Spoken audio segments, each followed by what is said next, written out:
Hello everyone, welcome to my YouTube channel. इस video में हम डिटर्मिनेंट ऑफ 4x4 मैट्रिक्स का कैसे फाइंड करते हैं वो देखेंगे। यहाँ पे मैं आपको दो मेथड्स डिस्कस करने वाली हूँ। फर्स्ट जो स्टैंडर्ड मेथड है और सेकेंड एक ट्रिक बता दूंगी मैं जिससे ओरली हम डिटर्मिनेंट 4x4 मैट्रिक्स का फाइंड कर सकते हैं। स्टार्ट करते हैं फर्स्ट क्वेश्चन से।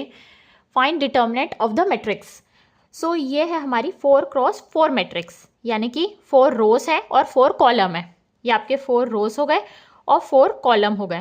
नाउ फर्स्टली हम क्या करते हैं, जो 3x3 का जब हम मैट्रिक्स फाइंड करते हैं तो हम क्या करते हैं, फर्स्ट एलिमेंट को प्लस लेते हैं, सेकेंड को माइनस लेते हैं। उसी तरीके से जब हम 4x4 मैट्रिक्स का डिटर्मिनेंट फाइंड करते हैं तो फर्स्ट एलिमेंट को +2, नेक्स्ट जो सेकेंड एलिमेंट है वो -1, नेक्स्ट जो थर्ड है वो फिर +1 हो जाएगा, लास्ट जो है वो फिर -1 हो जाएगा। फिर उसके बाद हम क्या करेंगे, डिटर्मिनेंट लिखेंगे 3x3 का। मीन्स ये एलिमेंट का रो छोड़ के और इस एलिमेंट का कॉलम छोड़ के जो बचेगा उसका डिटर्मिनेंट हमको फाइंड करना पड़ेगा। मतलब कि 2 1 1 1 2 1 1 1 2 ना। ये 3x3 का हमको डिटर्मिनेंट फाइंड करना है, फिर उसको 2 से मल्टीप्लाई करना है। नेक्स्ट फिर जो सेकेंड एलिमेंट होता है उसका हम माइनस लेते हैं। फिर उसके बाद ये कॉलम को और ये रो को छोड़ देंगे तो क्या बचेगा, 1 1 1 1 2 1 एंड 1 1 2, राइट। नेक्स्ट जो थर्ड एलिमेंट है इसका भी हम ये रो छोड़ देंगे और ये कॉलम छोड़ देंगे तो क्या बचा, 1 2 1 1 1 1, नेक्स्ट 1 1 2। लास्ट जो एलिमेंट है उसका भी हम रो और कॉलम छोड़ देंगे तो हमारे पास जो एलिमेंट्स बचेंगे उसको लिखेंगे 1 2 1 1 1 2 and 1 1 1।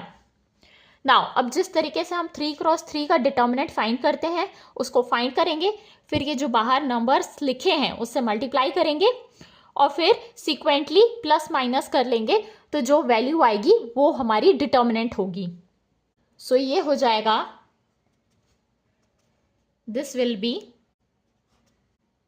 2 into 4 minus 1 is 3, next is -1 and this is -1। Next अब हम इस एलिमेंट से भी वैसे ही करेंगे, -1। यहाँ पे हम सिंपली 3x3 का जिस तरीके से डिटर्मिनेंट फाइंड करते हैं वैसे ही करेंगे। ये हो जाएगा 3 -1 -1 +1 1 -2 +0 -1 -1 +2 +0। This will come out to be 6 - 2 is 4। ये हो जाएगा 4 × 2 8 -1 -1 and this will be -1। ये हो जाएगा 8 - 3 is 5। The correct answer is option number B. Simply हमको ये याद रखना है कि जो हम एलिमेंट्स में प्लस माइनस लेते हैं वो फर्स्ट एलिमेंट को प्लस, सेकेंड एलिमेंट को माइनस, देन थर्ड इज फिर plus, then last is minus. जैसे हम 3x3 का डिटर्मिनेंट फाइंड करते हैं वैसे ही हम 4x4 का फाइंड कर लेंगे। नेक्स्ट क्वेश्चन, इस मैट्रिक्स का भी हमको डिटर्मिनेंट फाइंड करना है। अगर आप इसको ध्यान से देखेंगे तो इसके जो सेकेंड थर्ड फोर्थ एलिमेंट है फर्स्ट रो का वो 0 है, राइट। अगर हम इसमें प्लस माइनस भी करेंगे तो इवेंचुअली क्या आएगा, ये पूरा 0 ही आएगा आगे के टर्म्स। बचा क्या हमारे पास, 1 एलिमेंट। इसको हम फर्स्ट मेथड से एक बार देख लेते हैं। ये हो गया 1। नाउ ये रो और ये कॉलम को छोड़ देंगे तो हमारे पास 3x3 की एक मैट्रिक्स आएगी, वो है 1 0 0 200 1 0 200 300 और 1। नाउ अब इसका हम डिटर्मिनेंट फाइंड कर लेंगे। ये क्या हो जाएगा, अगेन 1 1 को 1 से मल्टीप्लाई करेंगे तो ये आ जाएगा 1। नाउ सेकेंड एलिमेंट को माइनस करेंगे तो ये 0 है तो 0 ही रहेगा, थर्ड एलिमेंट को प्लस करते हैं तो ये भी 0 ही रहेगा। इसका आंसर क्या आ जाएगा, 1। Option C is the correct answer according to standard हमारा जो मेथड है। नाउ यहाँ पे एक इंपॉर्टेंट ट्रिक है या आप कंसेप्ट बोल सकते हैं, जो भी डिटर्मिनेंट होता है अपर ट्राइंगुलर मैट्रिक्स या लोअर ट्रायंगुलर मैट्रिक्स का वो प्रोडक्ट होता है उसके लीडिंग डायगोनल एलिमेंट्स का। मतलब कि ये जो मैट्रिक्स है हमारे पास, ये है हमारी लोअर ट्रायंगुलर मैट्रिक्स। मीन्स यहाँ पे जो अपर एलिमेंट्स हैं वो 0 हैं। सो अगर आप ध्यान से देखेंगे तो जो एलिमेंट्स है यहाँ पे ये जनरली क्या है, लोअर साइड में है, तो बाकी एलिमेंट्स क्या है यहाँ पे 0। सो इसका जो डिटर्मिनेंट होता है वो प्रोडक्ट होता है उसके लीडिंग डायगोनल एलिमेंट्स का। सो इसका प्रोडक्ट क्या हो जाएगा, 1 × 1 × 1। सो आंसर आ जाएगा इवेंचुअली 1। सो जब भी हमको इस तरीके का डिटर्मिनेंट दिया होगा, यानी कि अगर अपर ट्रायंगुलर दिया रहता है, मीन्स अगर यहाँ पे 0 0 0 0 0 होगा और यहाँ पे ये एलिमेंट्स गिवन होंगे, तो भी इसका डिटर्मिनेंट्स उसके लीडिंग डायगोनल एलिमेंट्स का प्रोडक्ट होगा।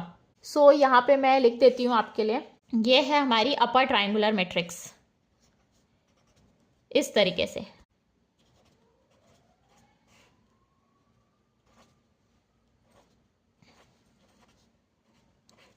सो इसका जो डिटर्मिनेंट होगा वो किसके इक्वल होगा, a × d × f के इक्वल होगा। नाउ अब अगर लोअर ट्रायंगुलर मैट्रिक्स है,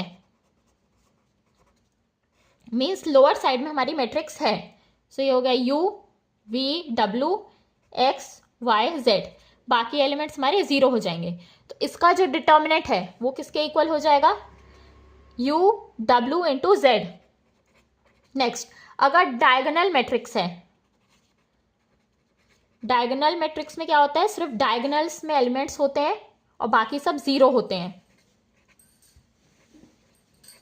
सो इसका जो डिटर्मिनेंट है वो क्या हो जाएगा, product of the leading diagonal elements, मतलब कि p q r। सो वर्बली ये सॉल्व हो जाएगा, क्योंकि ये लोअर ट्रायंगुलर मैट्रिक्स है तो इसका डिटर्मिनेंट हो जाएगा product of the diagonal elements.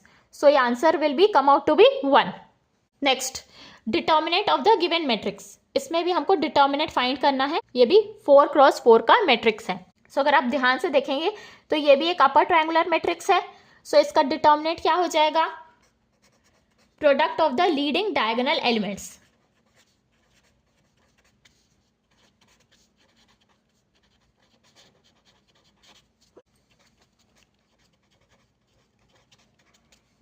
So determinant हो जाएगा ये मैट्रिक्स का 6 × 2 × 4 × -1। So this will come out to be -48। So the correct answer is option number B. ये है हमारी अपर ट्रायंगुलर मैट्रिक्स। इसमें अपर साइड में एलिमेंट्स गिवन है, लोअर साइड में 0 है। सो अगर आपको मेरा वीडियो पसंद आया सो प्लीज़ वीडियो को लाइक करें एंड मेरे चैनल को सब्सक्राइब करें। Thank you.